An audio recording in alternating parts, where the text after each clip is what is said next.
Lendi tango botaminga jedi na lela teo lokola tango ea botamine fale tango na yetoli a patience lokola tango tabu ou mérite. Chers amis de partout où vous êtes, je vous dis bonjour, partout où vous me suivez. Soyez le bienvenu dans l'émission Impact et Vision de John Image et Congo Mikili de Yves Kabemba. Aujourd'hui, je vais un peu vous parler de la musique gospel en Afrique du Sud et la musique en global en Afrique du Sud. En dehors de ça, il y a d'autres activités culturelles que je veux vous parler, vous mettre à jour de nouvelles qui sont ici en Afrique du Sud. Nous avons pour la musique gospel, nous avons le frère Christian Kassongo qui vient de sortir son album Témoignage que je vous recommande de vous en procurer. Nous avons Nadine Kazadi de l'église Sanctuaire des Héritiers du Promesse qui est en studio avec son album Le Pourvoyeur qui sera très bientôt sur le marché. Pour l'église Yahweh Shama, j'ai le frère Jérémy Mwamba qui vient de sortir les clips de son album La Parole Chantée. Je vous en recommande, partagez-en, cela édifiera beaucoup. Nous avons aussi le frère Wale qui vient de sortir son album Fania Nzambe. Nous avons Berges Toussevo qui est en studio et coréen, le frère coréen qui est aussi en studio. Soutenez l'œuvre du Christ. Nous avons le frère Babi Makanzu de l'église chrétienne catholique de l'Afrique du Sud, de Johannesburg plus spécialement, qui a son album Ciel ouvert sur le marché. Et pour les autres artistes qui ne sont pas dans la musique gospel, nous avons le frère Eridi Beyoko qui vient de sortir, qui est en studio pour son album, excusez-moi. Nous avons Papi Mouyo qui a son album sur le marché. En tout cas, veuillez vraiment soutenir nos frères qui sont en train de faire du bon travail en Afrique du Sud. La francophonie sud-africaine a soutenu le groupe de sapologues de Kinshasa et de Brazzaville, congolais, qui ont eu un défilé de mode le 23 mars. Je suis sûr John vous balancera quelques images. Nous avons, pour l'église Sanctuaire des Héritiers du Promesse, nous avons un grand événement qui arrive pour le mois de juin. Il y a la convention de femmes de distinction qui aura lieu. En tout cas, j'invite toutes les mamans, toutes les femmes, toutes les jeunes filles d'à travers partout où vous êtes dans le monde. Si vous pouvez, si vous avez le moyen, venez en Afrique du Sud et vous passerez de bons moments avec nous. Pour ceux-là qui n'étaient pas avec nous au début de l'émission, nous sommes avec l'émission Impact et Vision de John Image et Congo Mikili de Yves Kabemba. Soyez les bienvenus pour la suite de cette émission. Je vais vous présenter la sœur Stella Bweli de Johannesburg qui vient de sortir un album qui s'appelle Moninga Malamu Yesu, qui est sur le marché depuis ça fait une semaine. Sœur Stella, ce que s'est présenté par Bande qu'on a vu sur Bazar Nayo, Baye Biote, Zambala Liboso Bamonayo, Soko Sabango Ozanani et. Oui, nga comme on sœur Stella Bweli. La présence dans les Japon dans le sur album Moninga Malamu Yesu. Sœur Stella, naébité, est-ce que Oza congolaise à Kinshasa, congolaise à Brazza, Oza ivoirienne, gabonaise, naébité, où expliquer nous bandeko ba Olanda biso po ba ebiote mbali boso ba mona yo soko yebisa bango outi wapi et ozo représenter église nini awana Djobo. Merci. Nga comme nga sœur Stella Bweli, naza congolaise, précisément quinoise et na outi na famille Bweli, maman Esther Mangasa Bweli et papa Emile Maloba Bweli. Obimisi album asika. Album na yo bimisi. Oyembi yo moko, oyembi na groupe, obimisi album na ndeni, ya solo ou bien et puis ça a combien de titres album na yo? Bon, album na bimisi normalement ça a 8 titres. Na bimisi on a groupe T, na sa carrière solo. Mais na zwa ki ba choriste ya chorale iska nazo sambila na église des Sanctuaires des Héritiers de Promesse. Bangonde ba accompagner nga na 4 albums, mais na carrière solo. Sœur Stella, tomoni yo na album sikoyo. Mais ça fait combien de temps ozo sa la musique gospel? Oui, ça fait au moins 15 ans. On a sa musique gospel depuis vraiment bon mois. Ça fait au moins 15 ans. Depuis bon mois, ça veut dire. Parce que moi, il y a bébé à Zamouana, moi, on a 2 ans. Zamouana, ça fait combien de temps que vous avez sa musique? Au banda musique, en fait, musique gospel, la banda au banda bomouana. Donc, banda bomouana parce que na une famille chrétienne. Donc, banda vraiment banda bomouana tinande na zamukolo benazo demeurer qu'à la musique chrétienne. Donc, si je comprends bien, depuis tant yo koma consciente que nazo sa musique naza oyemba, ozaki mwana mukie na noa. Nazaki mwana. Siko na parcours na yo wana nyonso. Ba inconvénient ni nokutai na ba kokoso ni nokutai na problème nokutai na. Na parcours na musique ba difficulté za ke belé parce que na eba na oyemba te. tant on a zo mekakoyemba na bato baebi déjà plus que nga mo bazo bengana yo kutu non azana voix bien te azo yemba bien te bazo tcha openda mupandi. Alors le les aki toujours iloko nzamba tsaki kat nanga petit à petit le quoi na linga qui on a volonté et ti na ki ko back ça vraiment travail et voilà le album. Si on album na yo à liboso, est-ce que c'est facile pour na yo au télémaco bi bon nazo sala album mais obimisi pas album? Non, c'est facilité parce que ça la non album donc il faut l'appeler. Oyeba et l'oronini ozo mema na peuple nzambe. Donc par là to peut-être ba penser nzambe zaki nini likolo album oyo. Donc ezaki vraiment nga moko te fait ko kota makasi na profondeur ya prière ko luka nzamba linga asa na nini. Alinga loba nini kat na album oponga na pesa peuple na ye. Par là ezaki vraiment facilité, ezaki très très très difficile mais par la grâce de Dieu en fait au saliango. Donc ça grâce. To comme Nzambe. Siko producteur na yon album moyo. Eza nani ozana epona mikolo boni parce que tout le monde a mingi bazalaka producteur na kingandi mais au moins deuxième album a changé na ye ou bien te tamsu na premier album kutu était kami penza te assez abimi to ebité po na mokili otoloba na lingala na musique ya mokili na musique ya Nzambe et comme na confusion makasi. Producteur na kombo na ye Papa Bat Bukas et en collaboration avec sa femme maman Nelly Bouémé. On a soutenir un album Oyo, mais pour n'attendre, on a producteur, Tozanan. Tozan toujours travailler jusqu'à ce que tout le monde que non, au contraire, on a besoin de tout solo lié Suki, trop banding et trop lobé là, mais jusque là, Tozan on a producteur. Ok. Si on a producteur est-ce que c'est facile à communiquer na relation la bino ça va, vous travailler na kimia et andene. En tout cas, toujours travailler bien, to bandi musala bien. Et tous travaillent bien, en tout cas, tous vraiment très bien un producteur. Tous bien. Sœur Stella, tout le monde est aussi pour bandi musique à gospel, le rôle est belé, au baïmbara déjà. Na habité, le ronini yo memi est différent pour le public. Au bango batika koyoka, na otanga ba kombote parce que basé belé, hein, basé belé au baïmbara gospel. Mais moi quelques renommés pe bazali le roi ba Lor Mbongo, ba Marie Misamou, hein, baza moi est belé. Ba Nana Lukezo, munamda na genre musique à zo sala. Si vous avez la musique, il faut inciter les téléspectateurs à Hollande. Biso batala. To bayo ka musique là. Bon, eloko ya sika ona koloba, ona memeli bana nzambe ba fan, eza que mon message kaka moninga malamu Yesu. Yango ndeze eloko ya sika o ekoti lisusu na monde ya ba chrétien musicien, ba ya ba message oyo moninga malamu Yesu. Donc okota na kata ba profondeur, je ne sais pas si on peut expliquer pour na non, non, tant ezali ogo expliquer bango oui. Pour comprendre pourquoi. Donc on a memeli bango moninga malamu Yesu parce que moni soki na mokili mama pati tozo vivre ba déception mingi, c'est parce que to se confier mingi na batuki na Yesu. Donc faut toyeba ke moninga malamu eza Yesu Christ parce que na cause na moninga na nga lelo maro aza moninga na nga ya tango nyonso te. Lelo na cause na problème na bengi aza occupé. Et na moment naza na besoin na ye mais ayete aza moninga malamu te parce que moninga malamu eza o aza fidèle eza kaka Yesu Christ na moment nyonso naza na besoin na ye aza na ngai voir même atel lelo muta kufi atoza moninga na nga so babina tolala no ata na kunda pendant 2 jours okokate okima okokate ata donc tozalaki no pena o elienga mais par na place wana okokate mais zana moningo aza fidèle atata mbato nyonso baki na tikali ngamoko na kunda ya zawana toujours ponanga voire même tina séjour de mort azananga donc c'est lui l'ami fidèle.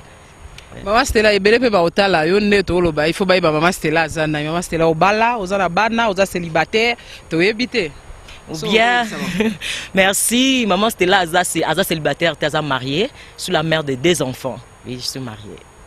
Félicitations pour oza déjà maman.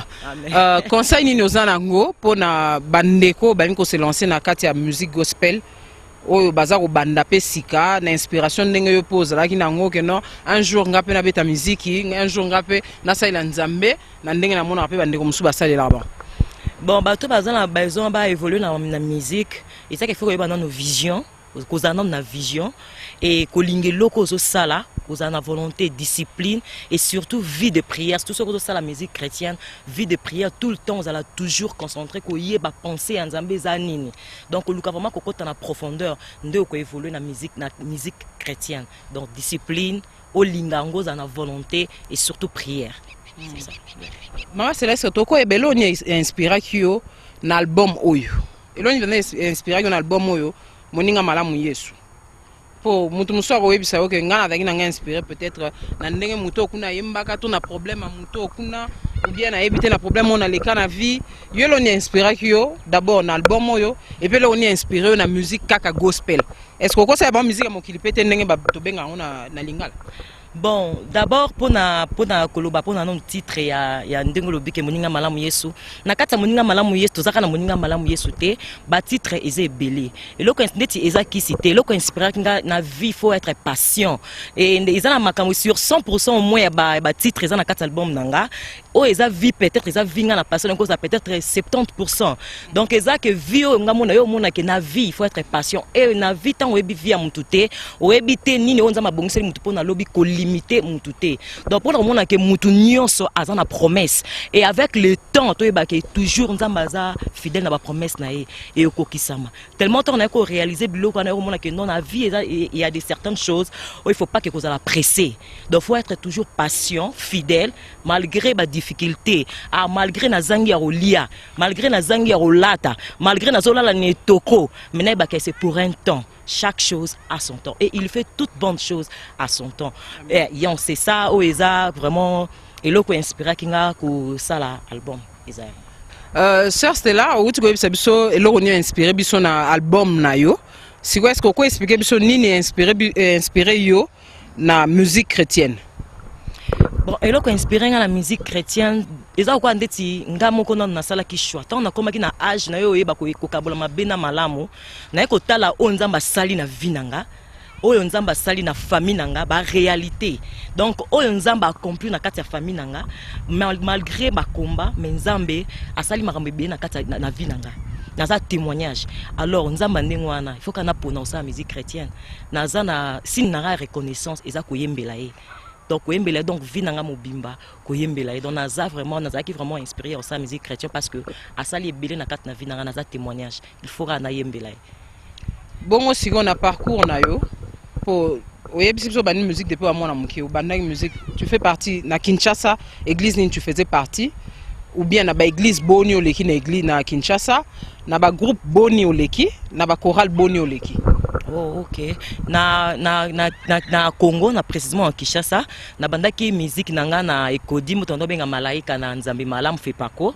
Kuna vraiment na bandi vraiment koyemba na bomwana na bandai na ekodim et on a comme na besoin que na kolisa likabwana ya koyemba lokwa kuna tozaki plus na chorale na kendaki na kati ya orchestre parce que on ezaki ba instrument ba guitare ba tozaki na niveau élevé kenga nazaki na besoin na accompagner zala na rejoindre bango pona kolisa pelo ko ezaki kati na ndena ko ken na église ACCV ezaki na kati ya orchestre les compagnons de Christ vainqueur nde kuna vraiment na zuitin ko travailler mingi à propos carrière nanga et après wana na kendaki pe mukie na la mano de Dieu et pas maman Laure Mbongo kuna pe na zo ki pe moi temps muke ya ko travailler pe kuna na la mano et après un moment na ya ki pe ko longwa na la mano nde lelo naza na sanctuaire des héritiers de promesse.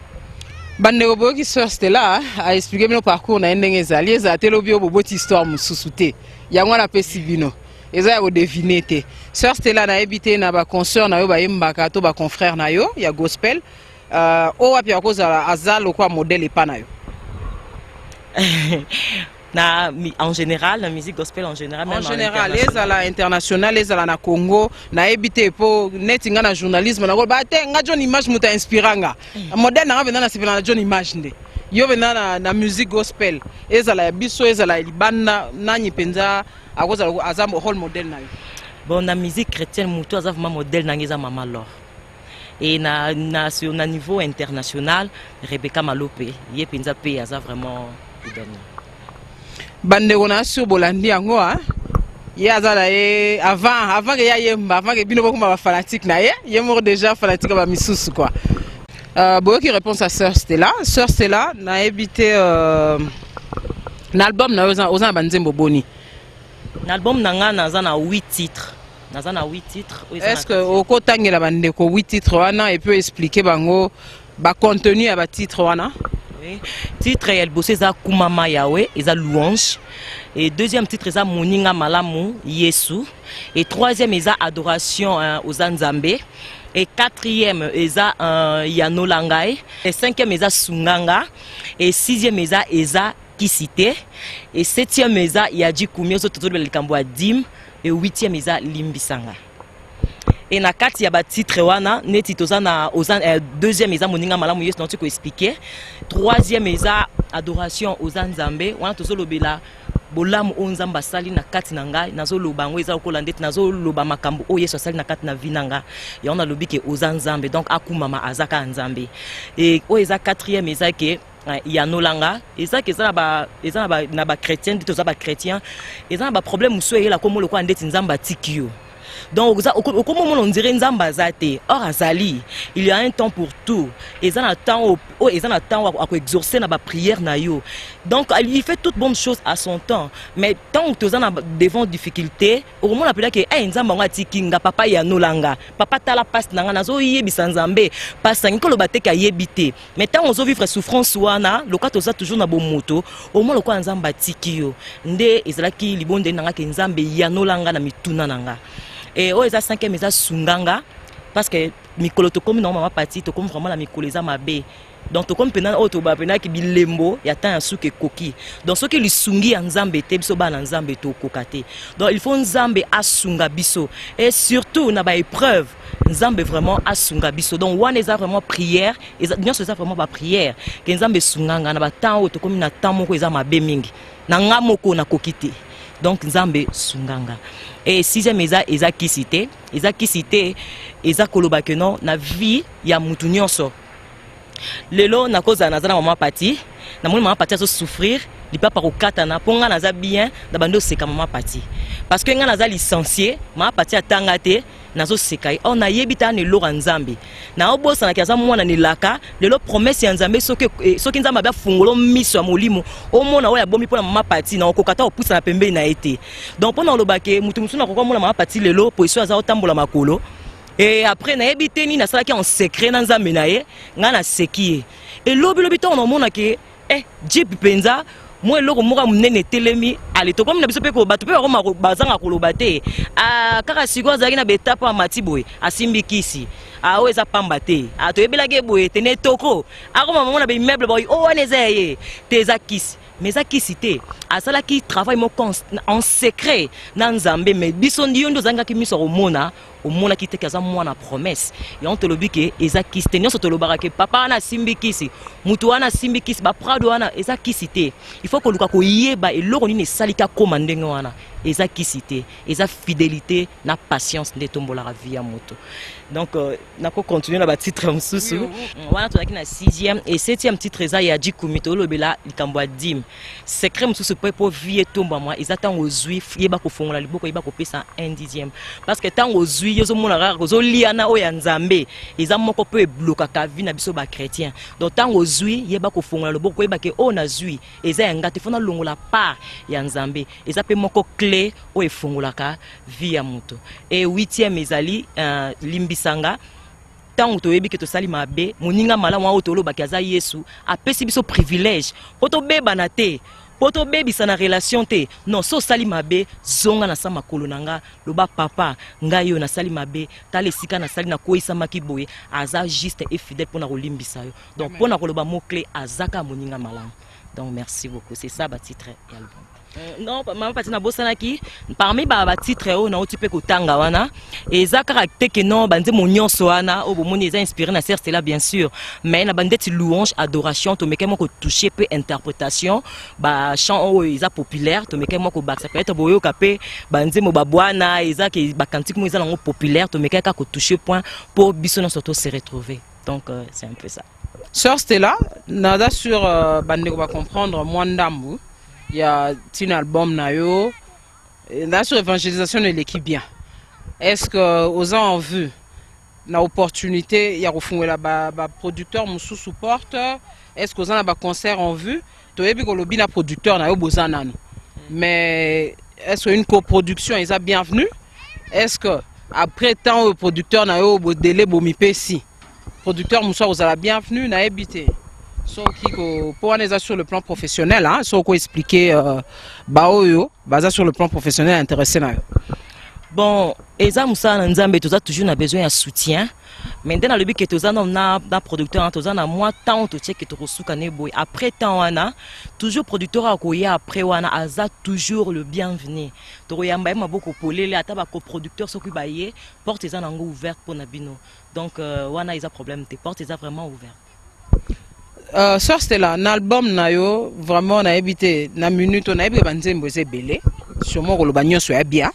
Mais o wape oki ko recommander na minute aussi ko na bandeko ba otala biso ba yoka ape balandela mo makasi so ko sa ba mo alkapela munki po pesa mo gwangu bonga na ko pesa bonka moninga malamu Yesu yango na vraiment nde na pesi bango balanda moninga mokili nde nanie soki na beteli masolo motema na pesi mokongo atongi ngai wana moninga mosuni moninga motema nde nanie soki na sengi lisungi na pesi mokongo acholi ngai wana moninga mosuni kasi moninga motema Yesu soki na beteli masolo ya soni ayembi kobomba sekele yende moninga motema donc c'est ça moninga malamu Yesu.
kere bango babenda ni mosika kasi Yesu moninga ya tango nyonso ata yo moninga na pasi oza tango nyonso pene na ngai yo nde moninga motema moninga ya motema seyo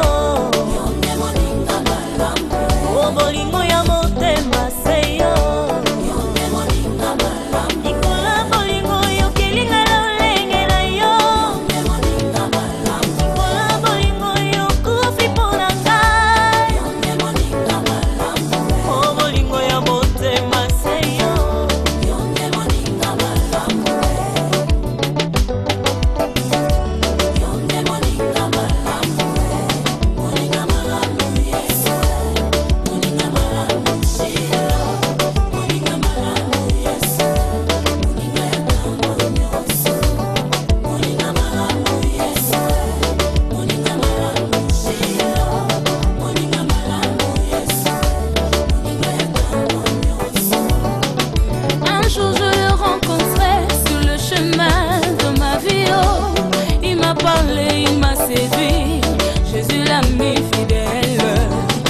j'ai peur, il est tout près de moi pour me rassurer la nuit, le jour. Quand je perds tous mes repères, Jésus est un père en qui je me refais. L'ami fidèle, c'est toi. L'ami de tous les temps, l'ami de chaque instant. L'ami de c'est toi, Jésus.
Merci beaucoup sœur Stella. En tout cas, na sepeli mingi na présence na za sur bande groupe ba sepeli komona yo koyoka pe mo alkape la oyo. Na ebité so kozana liloba suka pona lelo, pona émission ya lelo pour oya lisusu et suki boyete bande ko to même encore plus d'images. So kozana moi liloba ko tikela bande ko tina mbalo asima bokuta na bango. Bon, liloba suka pona lelo ezaka na opesa na merci na batu nyonso bazu occasion ya kolanda biso. Merci bisika nyonso bozali ndenge bolandi émission oyo. Et liloba suka ezaka ke na do senga vraiment bo soutenir biso na ba prière parce que musalo c'est pas facile. Donc bo soutenir biso na ba prière, bo soutenir ce que ezaka peut-être temps bo occasion oyo kokota na banda kuna bino. Place erreur ezali bo mbate. Toza déjà famille ko benga non certes la koto to bongisa pona amour même ya Christ ko salango. Donc bosomba ba cassette o brozala vraiment béni na pesi bino surtout mbote na pesi ba na sanctuaire mbote et particulièrement mon pasteur apôtre Gabriel Veille, mon pasteur Lydia Veille et pasteur Yembe et sa femme maman Lydia Yembe et na pesi mbote na mobali nanga Didier Mukendi bisika zali et na pesi mbote na ba parents nanga maman Esther Mangasa papa Emile Bweli na bandeko nanga nyonso boze belé na kokotanga te bandeko nanga nyonso famille Bweli Mobimba na pesi bino mbote na ba baza na poto na ba na Luanda na pesi bino nyonso mbote et na remercier John Image et Congo Mikili na remercier bino mingi sans oublier Amajep papa Alain Matundu na pesi bino bambote belé et album oyo soko sombi ndeko koza égoïste te tant yo un message et peut-être muninga mususu azape na besoin message wa mazi occasion rezoa CD to DVD te sungaye teyaye na canal ya DVD wana s'il faut même ce qui y a na makoki te aider et dans un cadre ya évangélisation et na pesi pe mbote na producteur nanga papa Bat Bukas et moi sinaye maman Nelly Bwemi. Merci beaucoup. Chers amis, merci beaucoup de nous avoir suivis. J'espère que vous seriez là pour la prochaine édition avec Impact et Vision de John Bilili, John Image. Nous vous invitons à rester fidèles. Je remercie mon équipe technique d'aujourd'hui, John Image, Alain Matundu, Jean-Philippe Mwanankumu. Merci beaucoup pour le soutien de cette émission. J'aimerais bien remercier aussi Jossar Mwanza d'Afrique Eco, JVC Show de Junior Vango à Londres, Serge Tungila en Allemagne, Amajeb d'Alain Matundu, Papa Michel Mouya et Madame Delphine Mouya, merci beaucoup. Je remercie la maison Promédia de Venan Mamboumina. Et pour ceux-là qui veulent obtenir cet album, les contacts sont le suivant. 027 11 024 92 40 027 79 54 64 079. Monsieur Bat Bukas Ilung. Chers amis, vous avez suivi Patricia Ndouzi avec Impact et Vision de John Image et Congo Mikili de Yves Kabemba et rendez-vous à la prochaine édition. Au revoir. John Image is the king! John Image is the king! John Image is the king! Yeah! John Image is the king! Yeah! John Image is the king! Yeah! John Image is the king! Yeah! Lendi tango abotami nga jedi na lela teo lokola tango ea botami nefa lela te moto na tango na ye toli ya patience lokola tango atabu pe umeli ekota na ye baninga basepelanga na tala bena misoe likuni ya tezuwa te na motema kanda pete lelo botikanga pe na sepela yesu asone abeti sifle machaba pasi esili nango ekomingonga nanga ye o yesu masi abeti mbamba na korenye bolinga te oyonde